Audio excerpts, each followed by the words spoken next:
Assalamualaikum warahmatullahi wabarakatuh. Perkenalkan, nama saya Ganis Jeremy Rian Indonesia di Tonga, NIM 10201041 dari Prodi Sistem Informasi, PMS TPBC. Kali ini saya akan mereview tugas PMS pekan 9 yang diberikan oleh Pak Syalam. Yang pertama itu soal 10.20, yang dimana diketahui N sama dengan 64 dan akar N sama dengan akar 64 sama dengan 8. Dengan X rata-rata sama dengan 23 dan standar deviasi dengan simbol tau 0,24.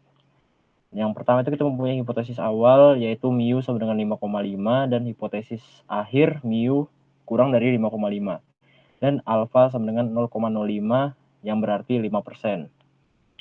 Z sama dengan 5,23 dikurang 5,5 per 0,24 per akar 64, dimana P value-nya P dalam kurung Z kurang dari min 9.0 yang dibulatkan menjadi 0, yang berarti the white cheddar open on average weight less than 5,5 ounce, yang berarti rata-ratanya itu kurang, rata-rata beratnya itu kurang dari 5,5 ounce. Soal selanjutnya yaitu 10.21, yang dimana diketahui N sama dengan 30 dan standar deviasi sama dengan 40, X rata-rata 788, dengan hipotesis awal sama dengan mu sama dengan 800 dan hipotesis akhir mu tidak sama dengan 800. Penyelesaiannya ini yaitu Z sama dengan 788 dikurang 800 per 40 dibagi akar 30 yang mendapatkan hasil min 1,64, yang dimana P value-nya sama dengan 2P dalam kurung Z kurang dari min 1,64 dan didapatkan 2 dikali 0,0505, hasilnya itu 0,1010. Oleh karena itu, memang tidak berbeda secara signifikan dari 800 untuk A kurang dari 0,1010. Soal selanjutnya yaitu 10.25. Penyelesaiannya itu hipotesis awal mu sama dengan 20.000 km. Hipotesis akhir mu kurang dari lebih dari 20.000 km.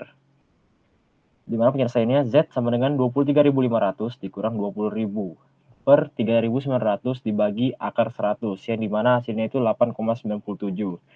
Dan P value sama dengan P dalam kurung Z lebih dari 8,97 yang dibulatkan menjadi 0. Keputusannya menolak hipotesis awal dan menyimpulkan jika mu lebih dari 20.000 km. Selanjutnya yaitu 10.29. Penyelesaiannya yaitu hipotesis awal sama dengan mu C sama dengan mu A. Dengan hipotesis akhir sama dengan mu C lebih dari mu A. Dan di sini kita melakukan alfa sama dengan 0,05 dengan DF sama dengan 19. Critical region T kurang dari 1,729, di mana penyelesaian T sama dengan 33,1 dikurang 35 per 4,3 dibagi akar 20 yang didapatkan hasilnya min 1,98. Yang keputusannya itu menolak hipotesis awal dan menyimpulkan tes tersebut dilakukan kurang dari 35 menit. Hal tersebut adalah rata-rata dari tes yang dilakukan pada soal 10.29 ini. Soal selanjutnya yaitu 10.30. Hipotesis awalnya sama dengan mu1 sama dengan mu2, dengan hipotesis akhir mu1 tidak sama dengan mu2. Dengan penyelesaian Z sama dengan 81 dikurang 76 per akar 5,2 kuadrat per 25 ditambah 3,4 kuadrat per 36, yang dimana hasilnya yaitu 4,22. P value-nya sama dengan 0 dan dapat disimpulkan mu1 lebih dari mu2. Soal selanjutnya itu 10.31, yang dimana diketahui hipotesis awal yaitu mu A dikurang mu 0 sama dengan 12 kg. Hipotesis akhir mu A dikurang mu 0 lebih dari 12 kg dengan alfa 0,05 dan Z sama dengan 1,645 dengan rata-rata XA, nilai XA 86,7 dan rata-rata nilai XB 77,8 dengan standar deviasi A 6,8 dan standar deviasi B 5,61 dengan critical region sama dengan Z lebih dari 1,645. Penyelesaiannya adalah Z sama dengan dalam kurung rata-rata nilai XA dikurang rata-rata nilai XB tutup kurung dikurang D0 per akar standar deviasi A kuadrat per sampel A ditambah standar deviasi B kuadrat per sampel B sama dengan, yaitu kita masukkan angkanya dalam kurung 86,7 dikurang 77,8 tutup kurung dikurang 12 per akar 6,28 kuadrat per 50 ditambah 5,61 kuadrat per 50, yang dimana hasilnya itu min 2,60 untuk nilai Z-nya. Maka hipotesis awal gagal ditolak dan dapat disimpulkan daya tarik benang A tidak melebihi daya tarik benang B dengan 12 kg. Soal selanjutnya yaitu 10.32. Penyelesaiannya adalah hipotesis awal sama dengan mu1 dikurang mu2 sama dengan $2.000. Hipotesis akhir sama dengan mu1 dikurang mu2 lebih dari $2.000. Dengan alfa sama dengan 0,01 dan nilai Z sama dengan min 2,33 dengan nilai rata-rata X1 70,750 dan nilai rata-rata X2 sama dengan 65.200 dengan standar deviasi pertama yaitu 6.000 dan standar deviasi 2 5.000 dengan nilai sampel 200. Critical region Z lebih dari 2,33 dan penyelesaian Z adalah dalam kurung X nilai rata-rata X1 dikurang nilai rata-rata X2 tutup kurung dikurang DO per akar standar deviasi 1 kuadrat per N ditambah standar deviasi 2 kuadrat per N sama dengan kita masukkan angkanya 70.750 dikurang 65.000 tutup kurung dikurang 200 per akar 6.000 kuadrat per 200 ditambah 5.000 kuadrat per 200, yang dimana hasil Z-nya kita dapatkan 6,43 dan P value sama dengan P dalam kurung Z lebih dari 6,43 yang dibulatkan sama dengan 0. Maka hipotesis awal ditolak dan dapat disimpulkan rata-rata gaji asosiasi profesor di institusi penelitian adalah $2.000 lebih tinggi daripada institusi lain. Soal selanjutnya yaitu 10.34. Hipotesis awal sama dengan mu1 dikurang mu2 sama dengan 8. Hipotesis akhir sama dengan mu1 dikurang mu2 kurang dari 8. SP kuadrat sama dengan 10 dikali 4,7 kuadrat ditambah 16 dikali 6,1 kuadrat per 26 yang didapatkan hasilnya 31,395.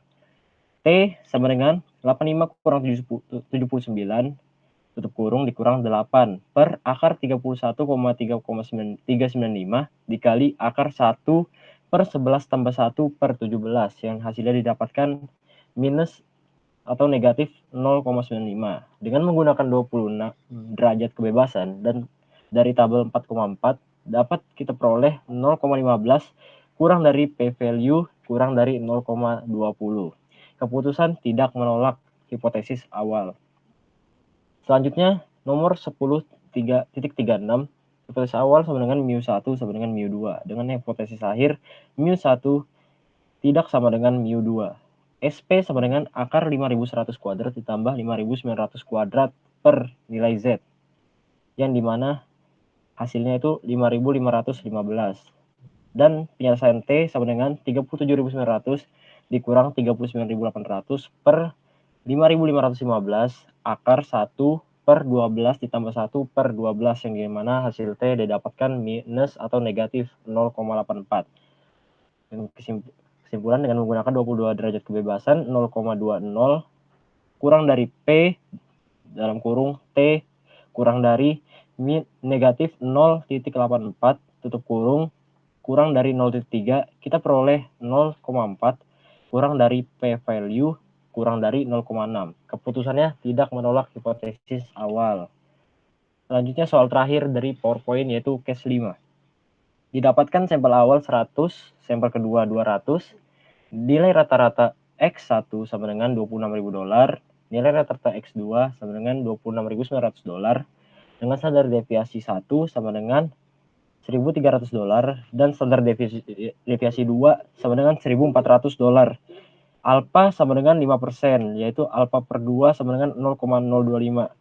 Z tabel sama dengan min 1,96. Dengan nilai DF sama dengan N1 tambah N2 min 2 sama dengan 100 tambah 200 min 2, yang dimana kan hasilnya untuk DF nilainya 298. dengan daerah penolakan Z kurang dari min 1,96 dan Z lebih dari 1,96. Hipotesis awal sama dengan mu1 dikurang mu2 sama dengan 0. Dalam kurung, gaji profesor PTN sama dengan gaji profesor di PTS. Dengan hipotesis akhir sama dengan mu1 dikurang mu2 tidak sama dengan 0. Dalam kurung, gaji profesor PTN tidak sama dengan gaji profesor yang ada di PTS. Dengan penyelesaian Z, dalam kurung nilai rata-rata X1 dikurang nilai rata-rata X2 tutup kurung dikurang DO per akar standar deviasi 1 kuadrat per nilai sampel 1 kuadrat nilai sampel 1 ditambah standar deviasi 2 kuadrat per nilai sampel 2 sama dengan 26.000 dikurang 26.900 per akar 1.300 kuadrat per 100 ditambah 1.400 kuadrat per 200, yang dimana hasilnya minus 24.300 per akar 26.700, yang lalu dimana disederhanakan mendapatkan hasilnya minus 14,87. Karena nilai Z hitung kurang dari min 1 atau negatif 1.96, maka keputusannya gagal, ditolak hipotesis awal dan dapat disimpulkan bahwa kedua gaji profesor baik PTN maupun PTS adalah tidak sama. Sekian dari saya, Ganis, kelas PMS TPBC Institut Teknologi Kalimantan. Kurang lebihnya mohon maaf. Sekian dari review tugas PMS pekan 9 saya. Assalamualaikum warahmatullahi wabarakatuh.